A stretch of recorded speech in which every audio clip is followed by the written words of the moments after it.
Most parents assume that as long as their child is loved, fed, and safe, the early years will just take care of themselves.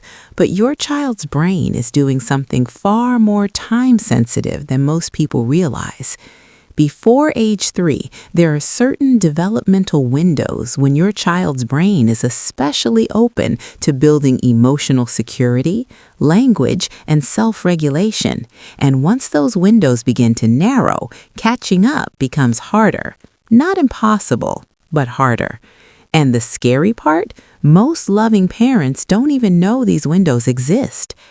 If you've ever felt like your child is just being difficult, or wondered why they melt down so fast, ignore your words, or seem clingy one day and disconnected the next, you're not seeing bad behavior. You may be watching a brain that's trying to wire itself in real time. And if you miss what your child actually needs during these early years, it can show up later as anxiety, poor emotional control, delayed communication, or a child who seems to overreact to everything. The problem isn't that you're doing something wrong, it's that no one ever taught you what to look for. Hi, I'm Martha from Little Mind Daily, and in this video, we're going to talk about the 3 critical brain windows before age 3 that shape how your child connects, communicates, and calms themselves for years to come. Number 1, the attachment window. This starts the moment your child is born, and it's strongest in the first 18 months. Here's what it looks like in real life. Your child cries the second you leave the room. They reach for you constantly. They seem soothed by your voice, your smell, your arms, and sometimes no one else will do. A lot of people look at that and think, I'm creating dependency. But what your child's brain is actually building is security. In these early months, your child's brain is learning one core question. When I'm overwhelmed, does someone come? That repeated experience wires the stress system. When you respond consistently, not perfectly, just consistently, your child's nervous system starts learning that distress can end, that the world is safe, that relationships are safe, and that becomes the foundation for confidence later. Imagine building a house. Everyone wants the beautiful upper floors, the confidence, the independence, the resilience. But if the foundation is shaky, the whole structure feels unstable. Attachment is that foundation. So from now on, I want you to stop thinking of comfort as spoiling. When your child reaches for you, see it as brain construction. Make eye contact. Use a calm voice. Pick them up when you can. Your job in this window is not to force independence, it's to build the safety that independence grows from. Number 2, the language explosion window. This window is especially powerful from around 9 months to 3 years. You might think language development means teaching your child words, colors, animals, flashcards.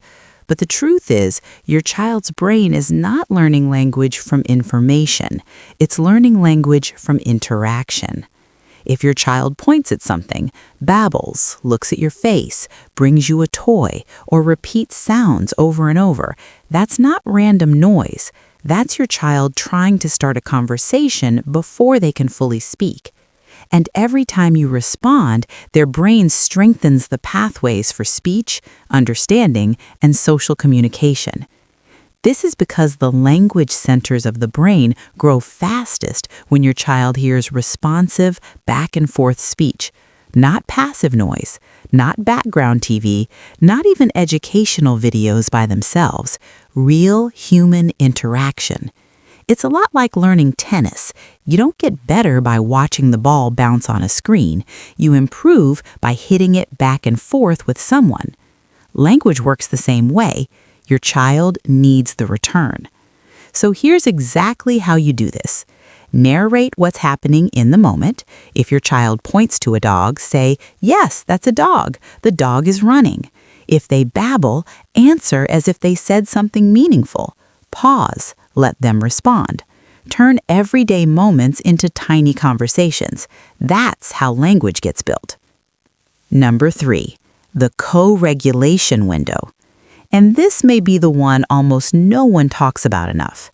From birth to about age 3, your child cannot truly regulate big emotions alone. They borrow regulation from you. So when your child throws themselves on the floor because you gave them the blue cup instead of the red one, when they scream because you left the bathroom for 10 seconds, when they go from happy to completely overwhelmed in what feels like one breath, that is not manipulation. That is an immature nervous system flooding faster than it can recover. Your child's prefrontal cortex, the part of the brain that helps with impulse control, emotional balance, and flexible thinking, is still very underdeveloped. So in the early years, your calm nervous system acts like an external regulator. Your child is not just listening to your words, they're reading your tone, your breathing, your face, your energy. Think of it like a phone battery. If their battery crashes to 2%, they can't recharge themselves yet. They need to plug into your calm. This isn't about being a bad parent. It's about understanding a pattern most people were never taught. The change I want you to start making is this.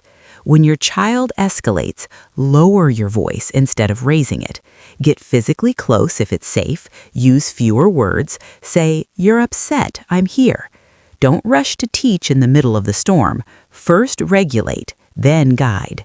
That one shift changes everything. If this kind of deep, science-backed parenting knowledge is something you want more of, we share videos like this every week. Make sure you're subscribed so you don't miss them. Number 4, the sensory mapping window. This is the hidden brain window most loving families miss completely. Before age 3, your child's brain is also organizing the world through sensation. Touch, movement, sound, texture, balance, rhythm, and body awareness. If your child crashes into the couch, spins in circles, hates certain clothes, melts down in loud places, or constantly mouths objects, that's not always weird behavior. Sometimes it's the brain gathering sensory data. Your child is learning, what does my body feel like in space? Which sounds feel safe? Which textures feel overwhelming? How much input can I handle before I lose control? Imagine trying to work in an office where the lights are blinding, your shirt feels itchy, and someone is vacuuming next to your head. You'd be overwhelmed too. That's what some toddlers experience in ordinary environments. So, from now on, I want you to become a detective instead of a disciplinarian in those moments. Notice patterns. Does your child melt down in noisy stores, after screen time, in stiff clothing? Give them more movement, more outdoor time, more chances to climb, push, pull, and play with textures. A regulated body supports a regulated brain. Number 5, the repetition window. This one seems small, but it shapes the brain in a huge way.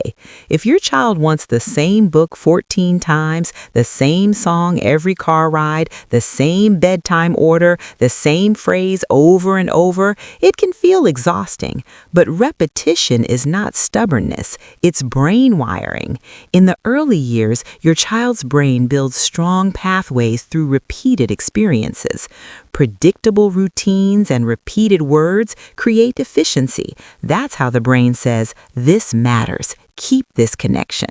It's a lot like walking through grass. The first time, there's no path, but if you walk the same route every day, a trail forms. Repetition creates the trail. So here's exactly how you do this. Instead of fighting every repeated request, use it strategically. Repeat bedtime routines in the same order. Reread favorite books with expression. Use the same calming phrases like first bath, then pajamas, then cuddle. Predictability is not boring to the toddler brain. It's organizing, and organized brains feel safer. Number 6.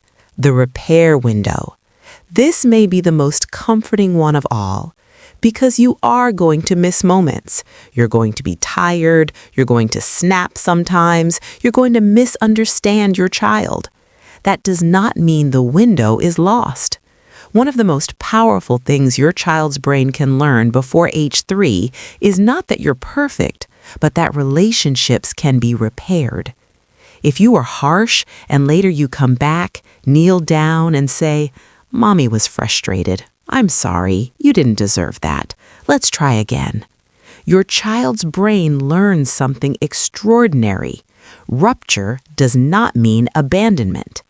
That protects attachment. It reduces shame. It teaches emotional resilience. Think of it like getting a small crack in a windshield. If you repair it early, the whole thing stays strong. Ignore it, and it spreads. So the change I want you to start making is this. Stop aiming for perfection. Start aiming for repair. If the moment went badly, come back, reconnect, rebuild. That is still powerful brain shaping. If there's one thing I want you to take from this, it's this. You do not need to be a perfect parent during these early brain windows. You just need to understand what your child's brain is asking for. Safety, interaction, co-regulation, sensory support, repetition, repair. That's what builds the architecture underneath behavior. Every time you respond with awareness instead of reaction, you're shaping who your child becomes. Not in one dramatic moment, but in thousands of tiny ones that their brain never forgets. So here's the question I want you to think about. Which one of these windows has your child been asking you for that you just didn't have the words for until today?